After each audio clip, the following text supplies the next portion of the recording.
So, as we often talk about here, I want to revisit the topic of relationships. As you often hear me say, there where we really get challenged on our path, it's sort of where the rubber meets the road.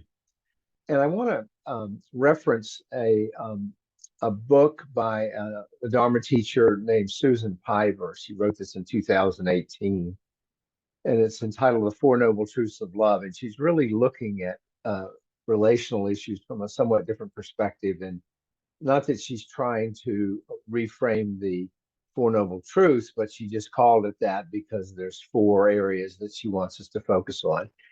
And most of what she's talking about are more intimate relationships, but our relationships exist on a continuum from very casual to really intimate. Um, and there's very even in our intimate relationships, they can vary. You know, closeness and distance can vary depending on where we are and sort of what's going on in our lives. And we don't always know what governs, the closeness distance in a relationship. But before I get into Piver's categories of relationship challenges, just to remind us that relationships in all their complexity are no less rather subject to the laws of impermanence than any other phenomenon. In other words, they all are going to end at some point, whether through leaving, divorce, death. They're ever changing. They're not fixed moment to moment, day to day, year to year. So we need to always look at our relationships not as a fixed entity any more than we do that with our sense of self, but as sort of this impermanent flow of experience with others. And it's essential, therefore, that we not cling to this fixed notion of how our relationships should be, especially our primary relationships. If we sort of lock in, well, it should always be this way, we're going to suffer. And if we don't learn to sort of kind of roll with the ebbs and flows of our relationships, sometimes they're very close, sometimes they're more distant, sometimes we're distracted. They're just ever changing and ever evolving, and we need to keep that in mind. And secondly, that never ever lose sight of the fact that our egos are woven throughout all our relationships. They are front and center. And as you've heard me say, because of that, relationships are where we get conflicted, we get triggered, we get challenged, we get humbled, we get hurt, we get angry, all have the potential to cause suffering. We tend to reenact patterns from our early lives, early attachments, where we bring often unconsciously all of our old hurts, all of our own wounds, all of our own old expectations, our old longings.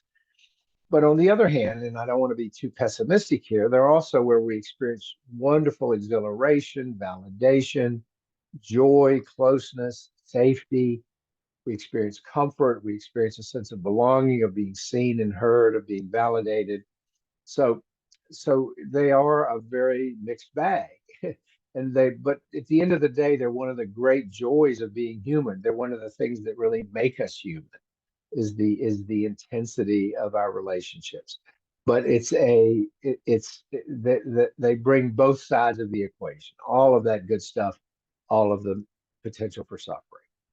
So if we go into them with that expectation and with a knowledge of the impermanence built into them and of the role of our ego in them, I think we're forearmed because we're forewarned about the fact that they can be tricky. They can, and I don't have to tell you that. I mean, we all live this every day. So on to Susan Piver's model, and she's up in the New England area. She's a wonderful teacher. So she starts her first so-called noble truth of love is that relationships are uncomfortable. Relationships are uncomfortable. And what she means by that is that they're unstable. We're never quite on solid ground, whether in big moments or small moments, moments of fear, there's always a potential for being hurt, for being disappointed, misunderstood, ignored. All of that's always a potential out there. It doesn't mean it's going to happen all the time.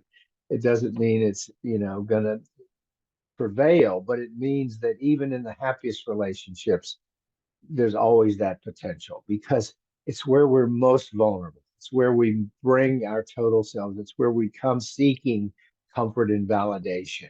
And sometimes our partners, or friends or family just aren't there. They're not in a place where they can offer that or provide that. So we just accept going in that there's that potential, even in the best of relationships, for hurt, disappointment, all of the things I just described. Therefore, she says they're uncomfortable. They're impermanent. They're in a state of flux. And this is a quote from Susan Powers. She says, quote, "The emotional exchange between two people shifts like grains of sand in the desert. Some days you can see forever, and some days you have to take cover because something kicks up out of nowhere and you can't see 2 feet in front of you." Okay, and I think that's a really good metaphoric description of how challenging relationships can be. So, with that said, we are called upon to practice acceptance, to practice flexibility, to be willing to sort of roll with the punches. She says, again, this is a quote from her quote, "The bad news is you never get where you thought you wanted to go. The good news is that there's basically no way to have a boring relationship." And it's true. I mean, they are never dull. If we're engaged with them, there's always a new adventure just waiting around the next corner. So that's number one. They're going to be uncomfortable, and we need to accept that discomfort is just part of the deal. Number two is expecting relationships to be comfortable is what makes them uncomfortable. There's that fixed idea, that, okay, my relationship should be easy, they should be comfortable, uh, blah, blah, blah. Well, this one has a lack of acceptance written all over it. If we're not accepting that they're potentially uncomfortable, they're going to be uncomfortable. And at the root of that discomfort is this wish, this longing for comfort, for ease, for that our lives should never be tough, never be challenging. We imagine sometimes, especially when we're younger, that life would be great if we could only find the right person, whatever that is. What would it be like, instead of wishing for comfort, though, we wish for a deep and meaningful connection, messiness and all, because they are messy, they are complicated, but they are never dull. And that's part of her point. We're never going to be not challenged by them. Her third, uh, um, her third noble truth of love is that meeting the discomfort together with our partner is love. She says, when you work with all this chaos and all the joy and sweetness and all the other stuff, love becomes more than romance. It turns into something way better, which is intimacy.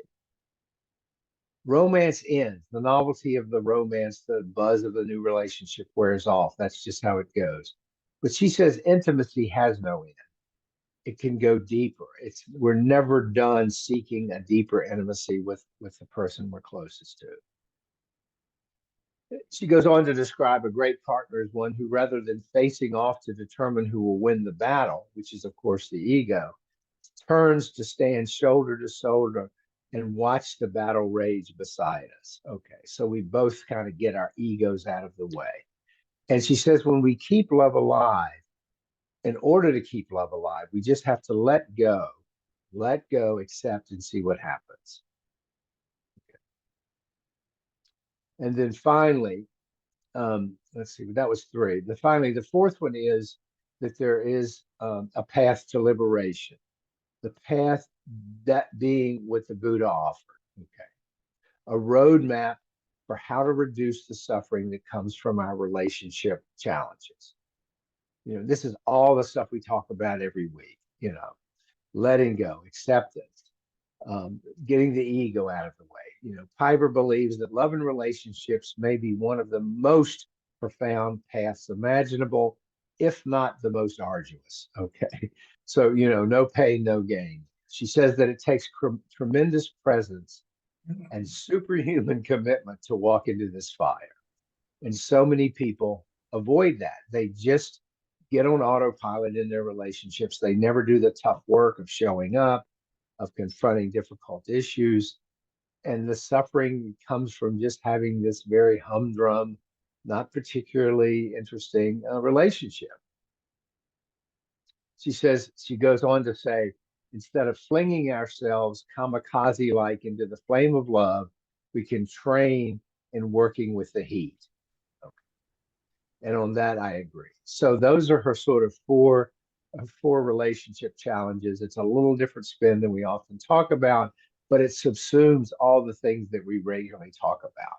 And as you've heard me say repeatedly, there is no aspect of her life where we are more challenged than in our relationships, especially our intimate relationships.